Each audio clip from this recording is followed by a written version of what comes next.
खबर अतीक के बेटों से जुड़ी हुई है। जनाजे में आकर फंसा अतीक का बेटा।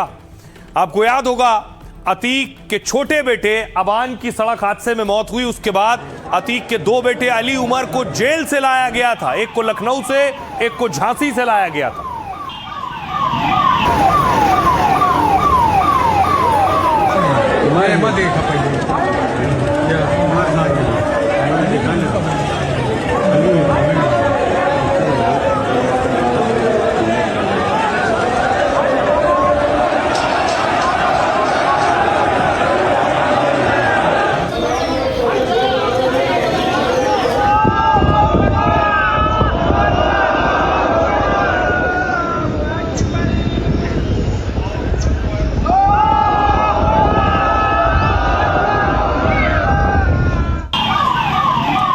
और हुआ क्या कि उमर और अली को लाया गया।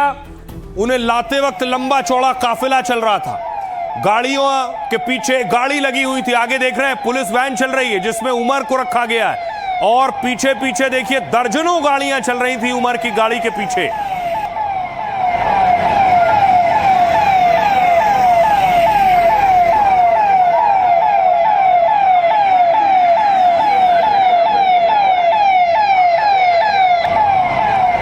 बताया गया कि उमर को जब जेल से निकाला गया तो समर्थकों को यह डर और खौफ भी था कि कहीं एनकाउंटर ना हो जाए, कहीं गाड़ी ना पलट जाए। इस डर की वजह से दर्जनों गाड़ियां पीछे पीछे चल रही थी।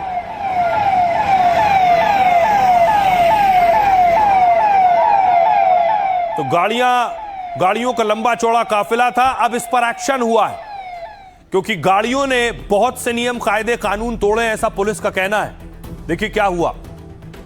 उमर को पुलिस वैन में लेकर जाया गया और टोल के रास्ते ही गुजरे। अतीक के बेटे के काफिले में यह दबंगई तब सामने आई जब उमर को लखनऊ जेल से प्रयागराज लाया जा रहा था। उमर अहमद की पुलिस वैन के पीछे बहुत सी गाड़ियां थी। महंगी गाड़ियों के इस काफिले में 30 से ज्यादा कारें थी, लेकिन तेज रफ्तार ये गाड़ियां जैसे ही टोल प्लाजा पर पहुंची तो आरोपों के मुताबिक वहां बैरियर तोड़े और गाली गलौज की है। नवाबगंज टोल प्लाजा के सहायक प्रबंधक ने इसकी शिकायत की है। जयप्रकाश यादव ने पुलिस थाने में इस बवाल पर एफआईआर कराई है। पुलिस ने 28 नामजद और कई अज्ञात वाहन चालकों पर केस दर्ज किया, जिसमें आरोप है ये गाड़ियां शनिवार दोपहर टोल से गुजरी, लेकिन किसी ने भी टोल टैक्स नहीं चुकाया बल्कि बैरियर तोड़ डाले। कंप्यूटर ऑपरेटर और हेल्पर ने कूद कर जान बचाई। ये प्रयागराज रूट पर हुआ। टोल कर्मचारियों ने रोकना चाहा तो उन्हें धमकाया और गालियां दी गई। पुलिस अब टोल प्लाजा पर लगे सीसीटीवी कैमरे खंगाल रही है। गाड़ियों में बैठे लोगों की पहचान कर जांच में जुटी है ताकि गाड़ी चलाने वालों के चेहरे पहचान कर कार्रवाई की जा सके, इनसे टोल वसूली और तोड़फोड़ के नुकसान की भरपाई की जा सके। गंभीर धाराओं में एफआईआर भी हुई है जिनमें हत्या की कोशिश का भी आरोप शामिल है। धारा 109(1) और बाकी धाराओं में 10 साल की सजा हो सकती है। इसके बाद ये गाड़ियां प्रतापगढ़ की तरफ पहुंची। अतीक के बेटे उमर के काफिले पर प्रतापगढ़ में भी केस दर्ज हो गया। अख्तियारी टोल प्लाजा के मैनेजर ने भी पुलिस से ऐसी ही शिकायत की है। कहा टोल देने के बजाय धमकी दी गई और गाड़ी चढ़ाने की कोशिश हुई है। बैरियर तोड़कर काफिले में शामिल लोगों ने विवाद किया।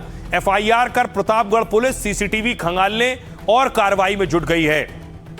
सुनिए इसके बाद अब सियासत भी हो रही है एक्शन पर। क्या कुछ कह रही समाजवादी पार्टी और क्या कह रही बीजेपी।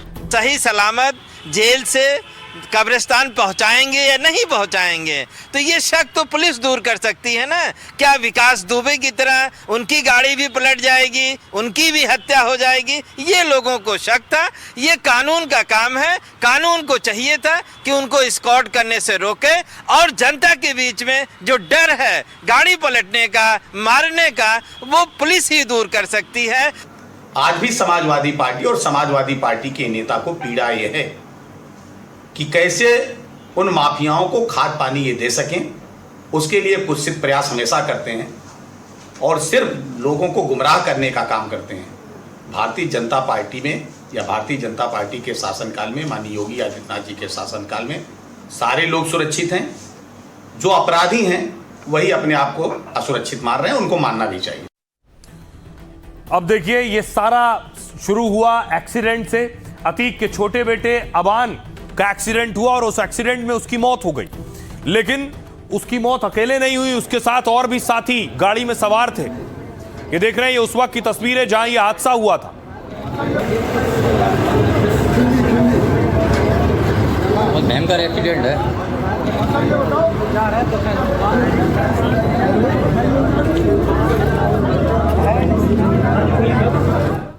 इस हादसे में बड़ी चीज ये थी कि अबान की अकेले मौत नहीं हुई, अबान के जो साथी थे उनमें बहुत से साथी घायल हो गए थे। अब हालात ये है, इनमें कई साथी गंभीर स्थिति में हैं, जो जिंदगी और मौत के बीच जूझ रहे हैं।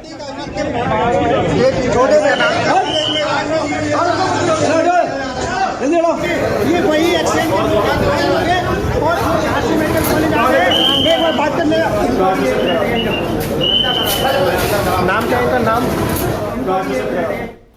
अब देखिए इस वक्त हालात क्या हैं। जो उस हादसे में घायल हुए थे, बताया गया गाड़ी की रफ्तार 100 किलोमीटर प्रति घंटे से 120 किलोमीटर प्रति घंटे के बीच थी। अब देखिए, जिसे आप देख रहे हैं यह उमर, जिस हादसे में अतीक के सबसे छोटे बेटे अबान की जान गई, उसी में अबान के साथ कार में मौजूद 3 साथी घायल हुए, जिनमें उमर की हालत गंभीर है। उसकी 3 पसलियां टूटी हैं, उसके लंग्स में ज्यादा दिक्कत है, दावा है फेफड़ा फट गया है। उमर के हाथ पैर में फ्रैक्चर है और हालात में सुधार नहीं हुआ। शनिवार को तबीयत और ज्यादा बिगड़ गई तो दिल्ली भेजा गया। मेदांता अस्पताल में रविवार को उसका ऑपरेशन हुआ। एक और शख्स जैद, अबान के साथ मौजूद दूसरे घायल जैद की हालत भी नाजुक है। जैद की 2 पसलियां टूटी हैं, एक हाथ और दोनों पैर में फ्रैक्चर है। उसकी गर्दन के पास जख्म है, सिर में भी गंभीर चोट लगी है। दावा है इसी वजह से जैद अस्पताल में अजीब हरकतें कर रहा है। रविवार को तबीयत ज्यादा बिगड़ने पर उसे दिल्ली लाया गया और डॉक्टरों की सलाह पर ब्रेन के इलाज के लिए उसे लाया गया है। अब यहां जैद को मिलिट्री अस्पताल में भर्ती कराया गया।